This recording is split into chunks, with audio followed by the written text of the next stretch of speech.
Perkenalkan, nama saya Sagita Agustina, NIM 1733061. Di sini saya akan menjelaskan tentang teori dan konseptual keperawatan keluarga. Teori keperawatan adalah kumpulan konsep, definisi, hubungan, dan asumsi atau preposisi dari model keperawatan atau dari disiplin lain serta hal lain yang sesuai dengan melihat secara sistematis sebagai fenomena dan desain spesifik yang berhubungan satu dengan yang lain, yang bertujuan memberikan gambaran, penjelasan, serta prediksi fenomena keperawatan. Model konseptual adalah struktur, konsep, dan teori yang secara bersama memberi gambaran dalam mengembangkan suatu keilmuan.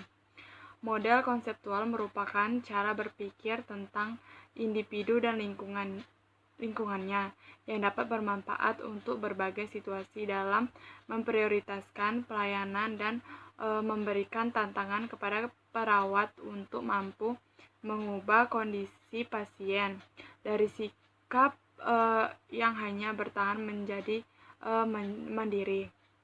Model konseptual merupakan kerangka yang menjelaskan hubungan antara perawat dengan klien dan keluarga dalam berinteraksi untuk mencapai tujuan yang telah disepakati dan mendukung kemampuan klien dan keluarga untuk mempertahankan kesehatan.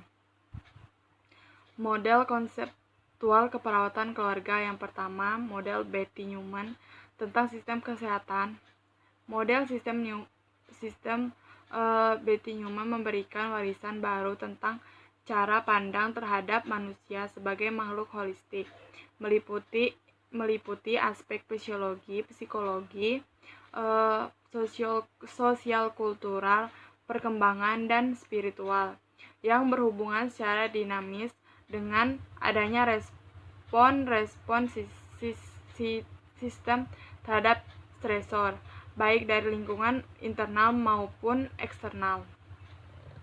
Yang kedua, model Florence Nightingale, teori lingkungan, yang mempromosikan perawat, kebidanan, pelayanan kesehatan berbasis rumah dan menulis catatan keperawatan di mana wanita dilibatkan dalam asuhan untuk anggota keluarga yang sakit dan pemeliharaan kesehatan anak-anak di rumah.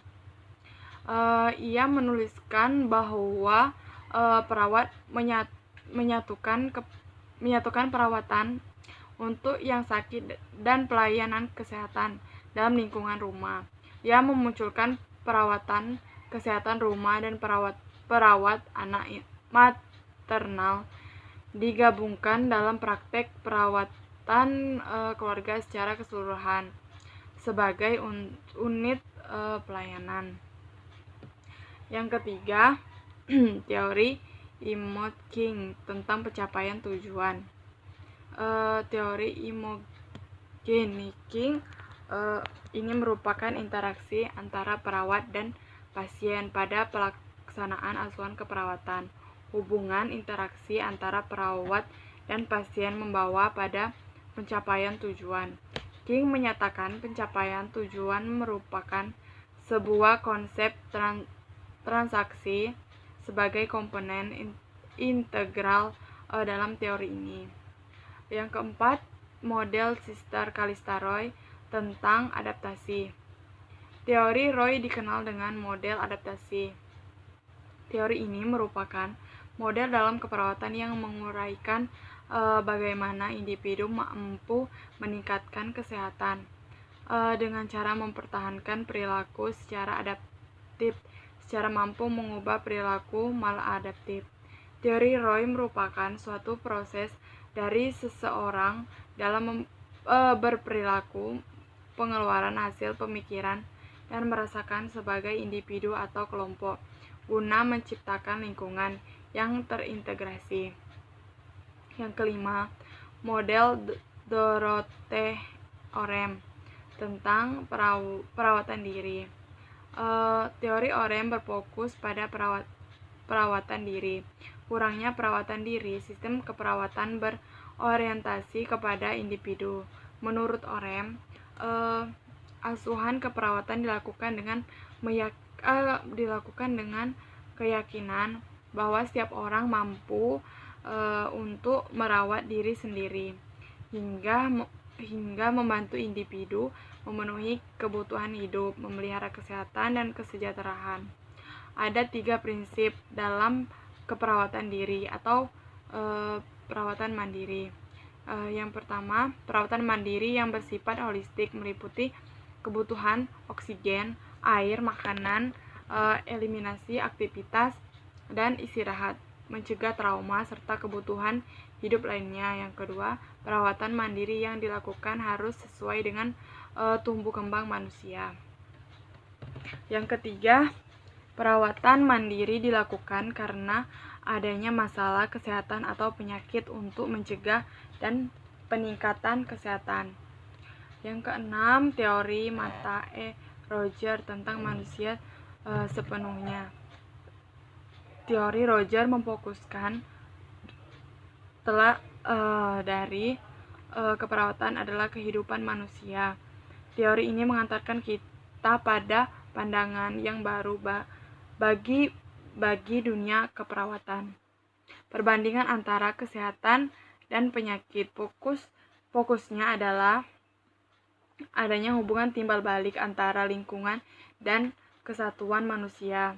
Teori ini menjelaskan suatu kerangka acuan bagi ilmu keperawatan untuk membedakan pengamatan pada manusia, hubungan timbal balik manusia dan lingkungan, dan praktek ilmu keperawatan. Konsep ini perawat ditantang untuk memberi peranan melalui pengembangan secara konseptual, teoritis, dan praktek.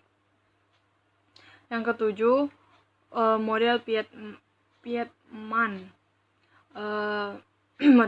Model ini menggambarkan sistem struktural, fungsional, teori pengembangan, teori dan teori sistem.